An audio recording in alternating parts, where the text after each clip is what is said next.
YouTube's Cat Litter presents The March to YouTube Domination. Dateline Hollywood. A plucky red-haired beauty hatches her plan to conquer the internet by gaining 100,000 subscribers on YouTube. But she can't do it alone. Only you can help her in her quest to achieve YouTube greatness by liking, subscribing, and most importantly, sharing her videos. Remember, it's up to you to fight the evils of YouTube suppression and the evil corporations who want to keep you down by clicking the like button as we march our way to YouTube domination. First, they lied and said they had a plan. Then they admitted that they didn't have a plan. Now they're saying they should have had a plan. Well, la-di freaking da, we've been saying that for years.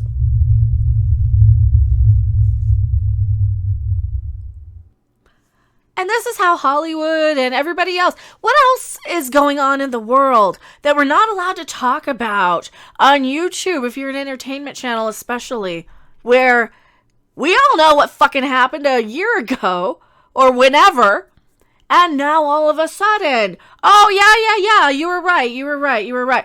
Maybe freaking listen to us. Maybe we're the smart ones. Maybe not. I'm Mecha. I'm dumber than a bag of hammers most days, and at least I understand that.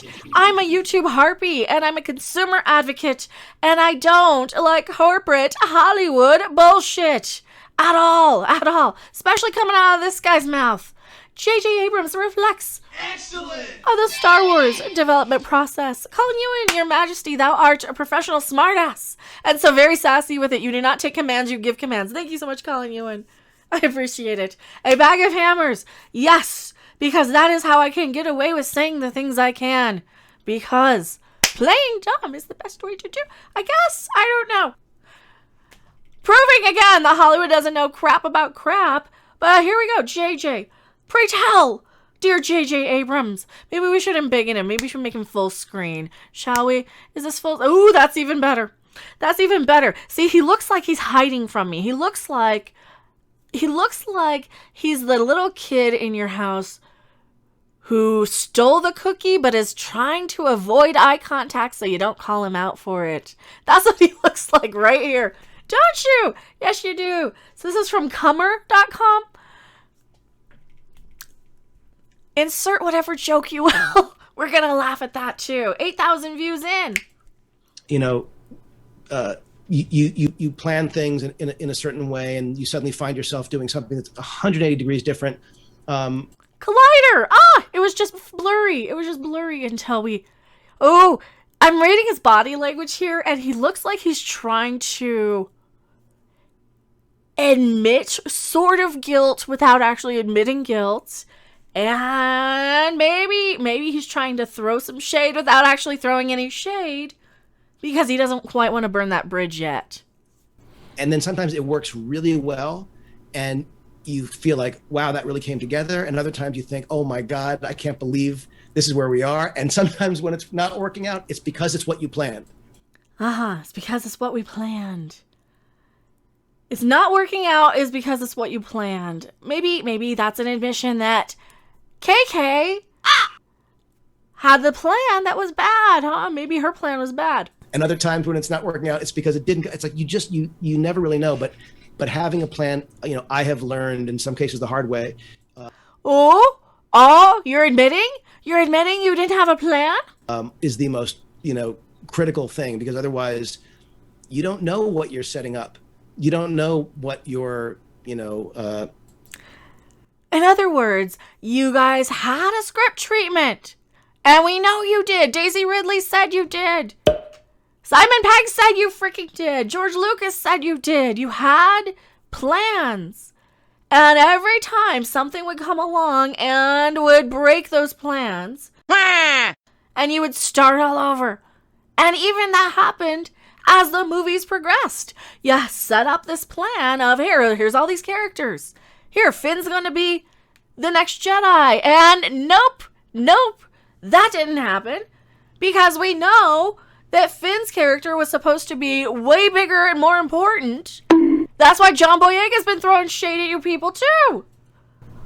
What to emphasize, because if you don't know the inevitable of the story, you're just as good as your last, sequence or effect or joke. Ray Skywalker. or whatever. But Yeah, the your mama jokes, and they fly in a house. So you had to bring in Palpy last minute, and he didn't know that he was even going to be in this movie or in this trilogy until the last freaking minute. you want to be leading to something inevitable. Yeah, you want to be leading to the end of your story. This is why Babylon 5 was good, by the way. And even though they had to kind of wrap up the overarching story to end around season 4 because they didn't know they were coming back, and then season 5 is like, oh, bonus, here's a spin-off season. You still had a plan going in. You still knew where the story was going. You didn't with this. You kind of had a few characters, and you wanted to tell your diversity. And you wanted to diversity your diversity, and you wanted to make sure it was diversity and representation. Ray Skywalker. And you wanted to utilize all your buzzwords and diversity, your quotas of your representations, and you needed your gay this, but you couldn't in China, so you had to remove, and you had to have representation, but remove for China. This is your problem every single time, because China, oh, but now they're learning their lesson, and now they're pandering to India, because they realize there's just as many people over there in India. I can't go on about China too much because then they're going to get me. Ooh, they're going to get me and they're going to come and censor me. It's bad enough I lived through the moral majority and the satanic panic and all the little church ladies wanting to go around censoring everything. Now we're living through more of the same, just with people who think that they're on a different side. And it's hilarious and terrifying at the same time. But at least I am enough of a smartass to call this shit out. So, they didn't have a story that they followed. And they changed their mind too many times. And this is a lot of double talk and BS. And this whole interview that he's saying, read in between the lines of what he's saying. He's saying, yeah, we fucked up because we had a lot of back and forth and a lot of people coming in and messing up everything. Even when Colin Trevorrow was supposed to do, what was it?